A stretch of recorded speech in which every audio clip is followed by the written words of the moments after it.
Assalamualaikum warahmatullahi wabarakatuh. Saya Zakia Nur Firdausi dengan NIM 2020 1880050.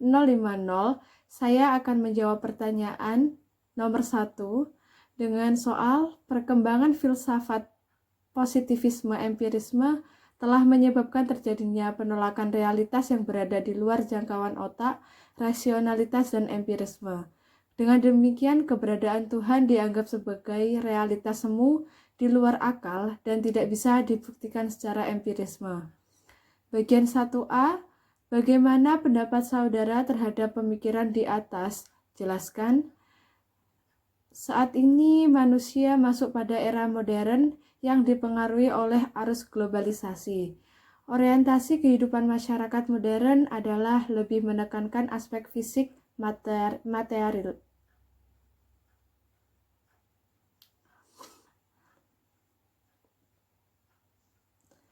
Saat ini manusia masuk pada era modern yang dipengaruhi oleh arus globalisasi.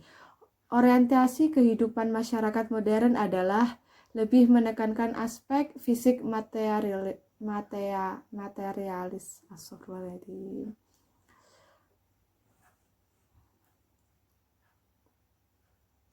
Saat ini manusia berada pada era modern yang dipengaruhi oleh arus globalisasi. Orientasi kehidupan masyarakat modern adalah lebih menekankan aspek fisik materialis. Loh, tidak pas nadanya.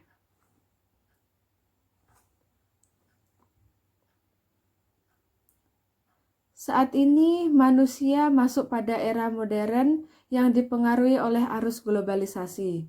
Orientasi kehidupan masyarakat modern adalah lebih menekankan aspek fisik materialis. Orientasi ini berdampak pada menjadikan aspek keberagaman dan spiritualitas terpojok ke wilayah pinggiran. Peradaban modern yang dibangun berdasar oleh filsafat positivisme empirisme membawa konsekuensi pada penolakan realitas yang berada di luar jangkauan rasionalitas dan empirisme. Realitas simbolik seperti keberadaan Tuhan dianggap sebagai realitas semu, sebagai hasil dari evolusi realitas materi. Dengan arti lain, epistemologi modernitas telah menggeser bahwa mencabut realitas ilahi sebagai fokus bagi kesatuan dan arti kehidupan. Ketercabutan realitas ilahi tersebut ditandai dengan peminggiran aspek rohani yang pada muaranya menghilangkan dimensi paling asasi dari eksistensi dirinya, yaitu spiritualitas. Sayyid Hussein Nasr melihat fenomena hilangnya spiritualitas sebagai ketercerabutan manusia dari akar tradisi sakralitas Tuhan, sehingga manusia hidup di luar eksistensinya.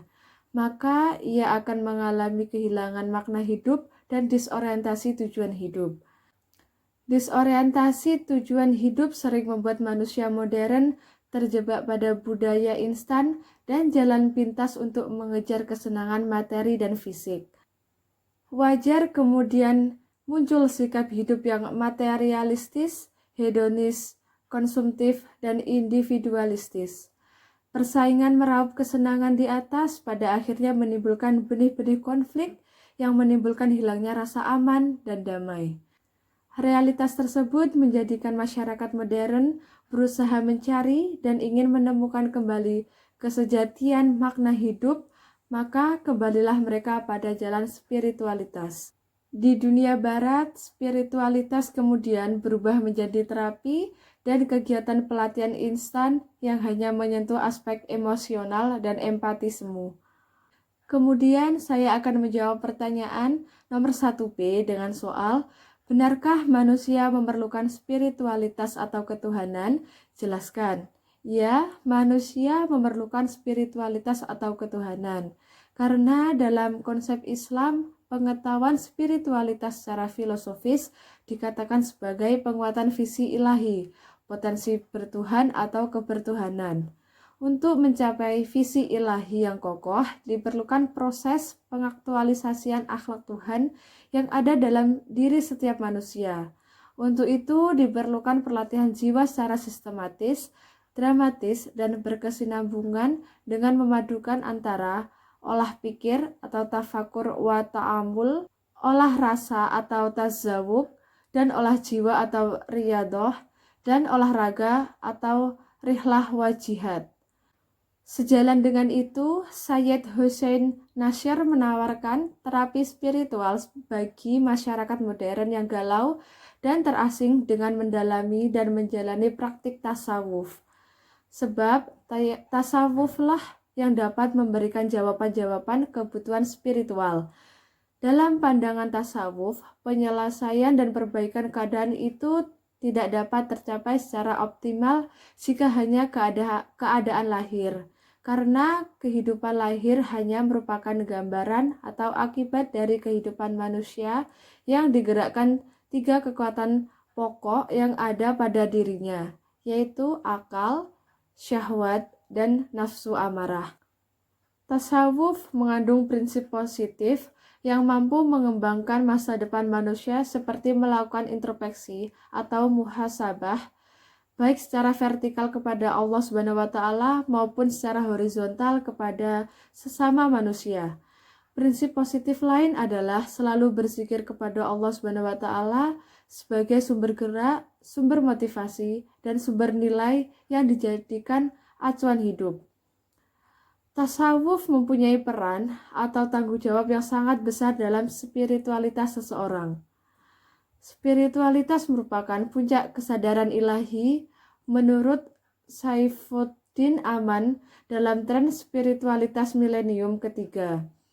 Spiritualitas membuat kita mampu memberdayakan seluruh potensi yang diberikan Tuhan untuk melihat segala hal secara holistik, sehingga kita mampu untuk menemukan hakikat dari setiap fenomena yang kita alami. Atau menurut Syahirin Harahap dalam buku Membalikkan Jarum Hati, mendeskripsikan mereka yang memiliki kesadaran atau kecerdasan spiritual sebagai orang-orang yang mampu mengarungi kehidupan dengan paduan hati nurani. Rohani yang kuat karena bimbingan maksimal hati nurani tersebut membuat orang lebih dinamis, kreatif, memiliki etos kerja tinggi, lebih peduli, serta lebih santun. Terima kasih. Wassalamualaikum warahmatullahi wabarakatuh. Warahmatullahi wabarakatuh. Saya Sahnas dengan NIM 2020 1880048 akan memaparkan soal dan jawaban nomor 2. Secara psikologis, manusia merasa dirinya tidak berdaya ketika menghadapi fenomena alam yang menakutkan dan mengancam kehidupannya. Akhirnya timbul respon berupa kesadaran bahwa ada kekuatan di luar kekuatan manusia. Tetapi, apa sebenarnya kekuatan itu?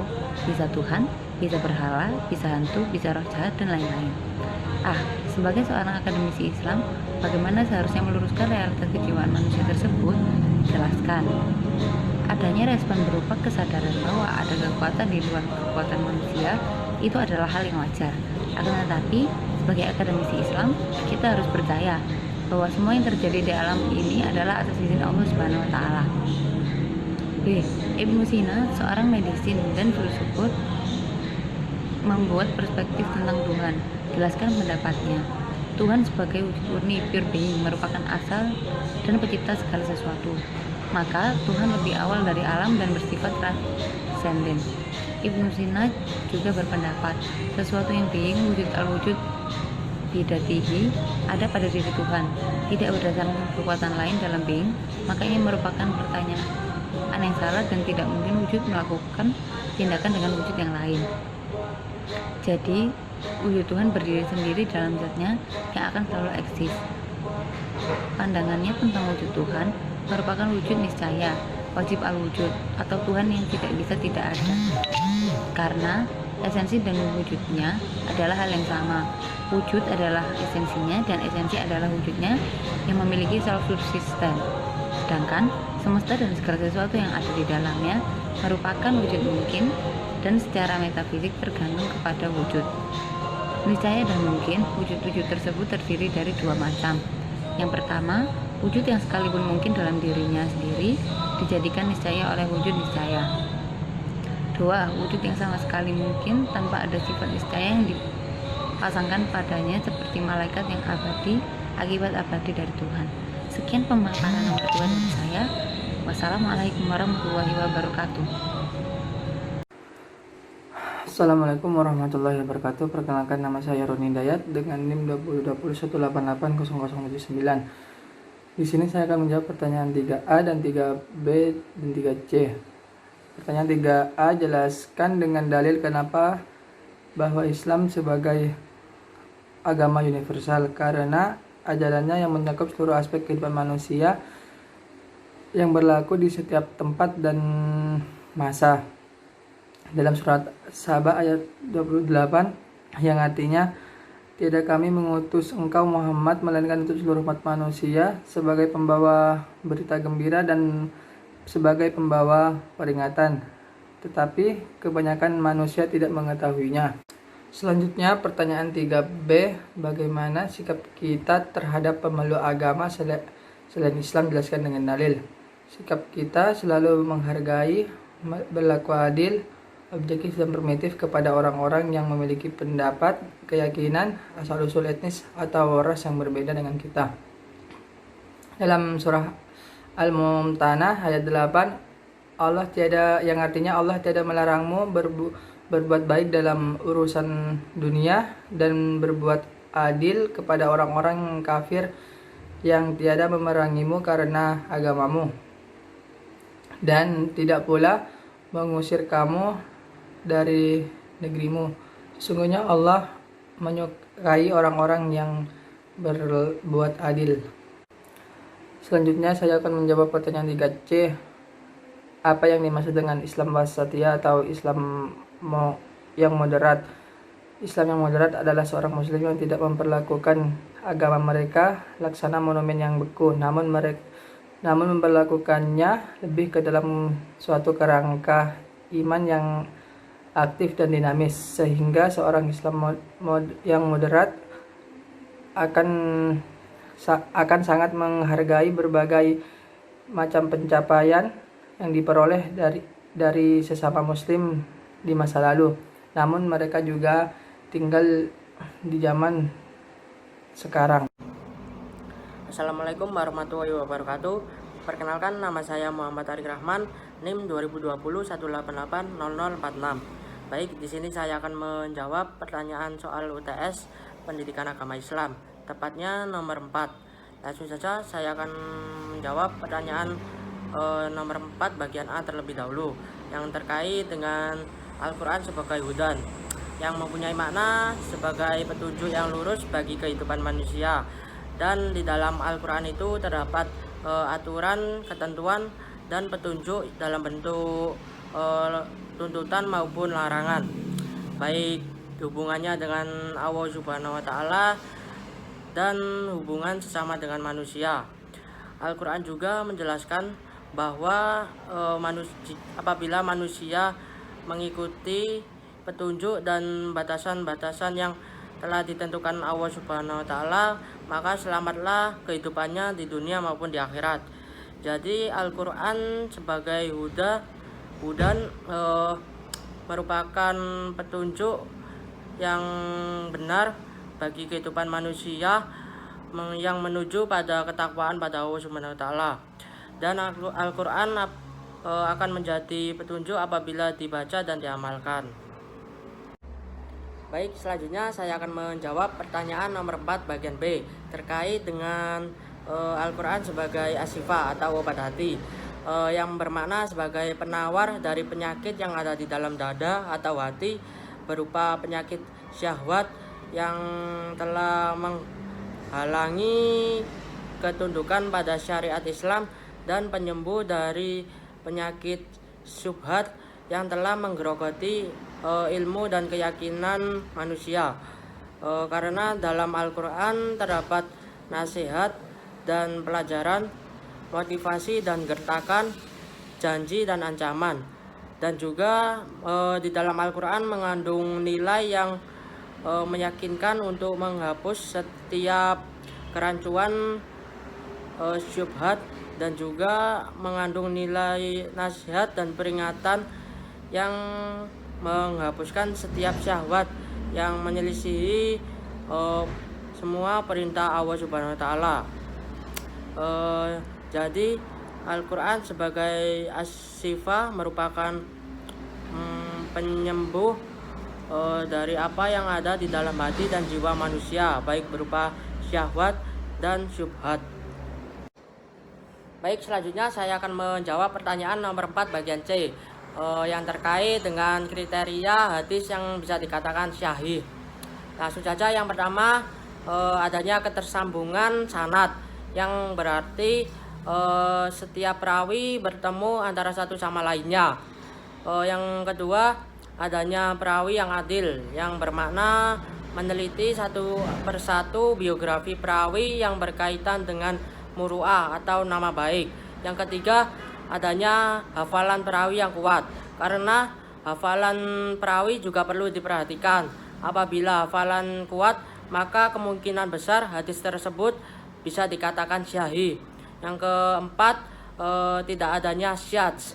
Syadz sendiri bisa berarti perawi sikoh yang bertentangan dengan perawi lain yang lebih sikoh darinya. Yang kelima, tidak adanya ilah. Ilah sendiri berarti sesuatu yang dapat merusak kesahihan hadis tersebut, namun tidak terlalu kelihatan. Baik, itu tadi 5 kriteria hadis yang bisa dikatakan syahih. Assalamualaikum warahmatullahi wabarakatuh. Nama saya Susilawati dengan NIM 2020188040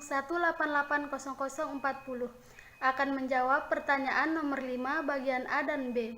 Pertanyaan bagian A, jelaskan tanda-tanda seorang muslim itu berintegritas.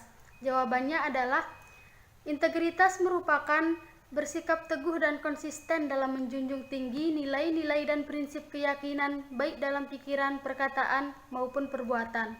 Olson menjabarkan 3 komponen utama yang membangun integritas moral, yakni ketajaman moral atau moral discernment, yaitu kemampuan untuk membedakan apa yang secara moral benar dan salah. Yang kedua, perilaku konsisten atau consistent behavior, yaitu kemampuan untuk secara konsisten bertindak dan berbuat atas dasar keyakinan. Yang ketiga, justifikasi publik atau public justification, yaitu integritas moral tentu saja baik untuk dilakukan secara individu, tetapi akan semakin baik jika kebaikan secara moral itu dapat disebarluaskan pada individu-individu lain. Kata kunci untuk menjadi seorang yang berintegritas ada 3 kata, yaitu kejujuran, komitmen, dan konsisten. Ketiga sifat itu menghasilkan sikap profesional, semangat juang, dan loyalitas baik saat memimpin atau dipimpin. Dan berdasarkan prinsip-prinsip tersebut, orang yang memiliki integritas akan diiringi oleh prestasi dan reputasi. Integritas berarti bersikap teguh dan konsisten dalam menjunjung tinggi nilai-nilai dan prinsip keyakinan baik dalam pikiran, perkataan, maupun perbuatan. Supaya menjadi orang yang berintegritas, kita dituntut untuk menjalankan aktivitas sesuai dengan aturan, norma, nilai, dan kode etik yang berlaku dalam organisasi maupun lingkungan sekitar. Di dalam integritas itu, menurut tokoh pergerakan Mesir kontemporer Said Qutb, terkandung makna kejujuran atau al-siddiq dan konsistensi atau istiqomah dalam memperjuangkan kebenaran. Kedua makna atau sifat ini menurut Qutb merupakan watak dasar dari kepribadian seorang muslim. Menurutnya, orang yang memiliki integritas adalah orang yang dimensi batinnya sama dengan dimensi lahirnya, dan laku perbuatannya sama dengan omongannya. Kemudian pertanyaan bagian B, yaitu jelaskan sebuah hadis yang menjelaskan 3 indikator seorang itu dikategorikan sebagai munafik. Jawabannya adalah perilaku munafik dalam Islam merupakan salah satu perbuatan tercela yang dapat mencelakai orang lain dan sangat dibenci oleh Allah Subhanahu wa taala. Ciri-ciri orang munafik ada 3 menurut hadis yang diriwayatkan oleh Abu Hurairah yang berbunyi, khana wa tuminu wa idza akhlafa wa'ada wa idza kadzdzaba hadatsa idza thalathun munafikin ayah, yang artinya Rasulullah Shallallahu alaihi wasallam bersabda, Tanda orang munafik ada 3, yaitu apabila berkata ia berbohong, apabila berjanji ia mengingkari, dan apabila dipercaya ia berkhianat.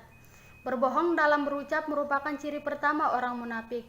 Tentunya dalam hal ini, berbohong yang dilakukan adalah bohong yang dapat merugikan orang lain, meskipun hanya untuk bahan candaan. Perbuatan berbohong seperti ini sifatnya haram, seperti dalam hadis dari Bahas bin Hakim dari ayahnya dari kakeknya, yang artinya Rasulullah Shallallahu Alaihi Wasallam bersabda, celaka bagi orang yang berbicara lalu berbohong agar orang-orang ketawa. Sungguh celaka dia, celaka dia. Ciri kedua orang munafik adalah mengingkari janji.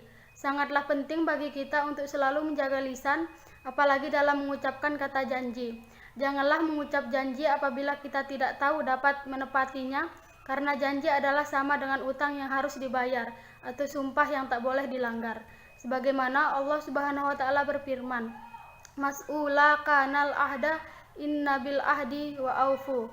Dan penuhilah janji, sesungguhnya janji itu pasti dimintai pertanggungjawabannya. Quran Surat Al-Isra ayat 34. Seorang yang munafik juga dicirikan orang yang pengkhianat. Orang yang berkhianat berarti perbuatannya dan ucapannya tidak dapat dipercaya, sebagaimana yang telah diriwayatkan dalam hadis riwayat Ashabu As-Sunan. Tunaikanlah amanat itu kepada orang yang telah mempercayaimu, dan janganlah kamu berkhianat kepada orang yang mengkhianatimu. Dalam suatu hadis Rasulullah Shallallahu Alaihi Wasallam bersabda, dalam timbangan amal perbuatan tidak ada sesuatu yang lebih berat daripada akhlak baik. Hadis riwayat Abu Daud At-Tirmizi. Perilaku munafik hanyalah salah satu dari banyak sekali perbuatan tercela lainnya. Baik bagi kita untuk selalu menjauhi perbuatan buruk dan selalu berusaha untuk menjadi orang yang berperilaku terpuji. Sungguh, dengan banyak berdoa dan berusaha berperilaku baik dapat menjadi ladang amal kita kelak di akhirat.